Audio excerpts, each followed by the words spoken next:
আমার চ্যানেলে টাইটেলে লেখা আছে যে আমি ক্রাফটের জিনিসপত্র বানাই, কিন্তু যদিও কোনো ক্রাফট সেরকমভাবে শেয়ার করা হয়নি, কারণ আমার ভিডিও বানাতে খুব ল্যাদ লাগে।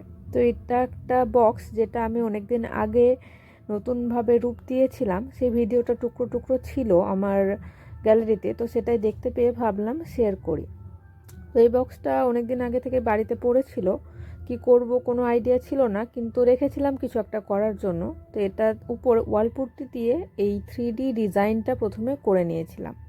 তারপর কি কালার হবে অনেক ভাবার পর ফাইনালি এই বর্ডারে পিঙ্ক কালার দিয়েছিলাম। পিঙ্ক কালার দেওয়ার পর দেখতে সুন্দর লাগছিল, কিন্তু আশপাশটা মানে পুরো বক্সটা কি কালার হবে সেটা ভাবছিলাম অনেক দিনই। এই কালারটা আমার খুব ফেভারেট, তো এই কালারটা তিল কালার করার চেষ্টা করছিলাম, কিন্তু কালার ক্যামেরাতে খুব একটা বোঝা যাচ্ছে না, কিন্তু ভালো লাগছিল দেখতে। এবার ফুলগুলো কালার করার পালা। অনেকবার ট্রায়াল অ্যান্ড এররের পর এই কালারটাই লাস্টে করলাম। ওই উপরের নীল ফুলটা আমার খুব পছন্দ হয়েছে, আর এই দুটো নীল করলে মনে হয় একটু বেশি ভালো হতো।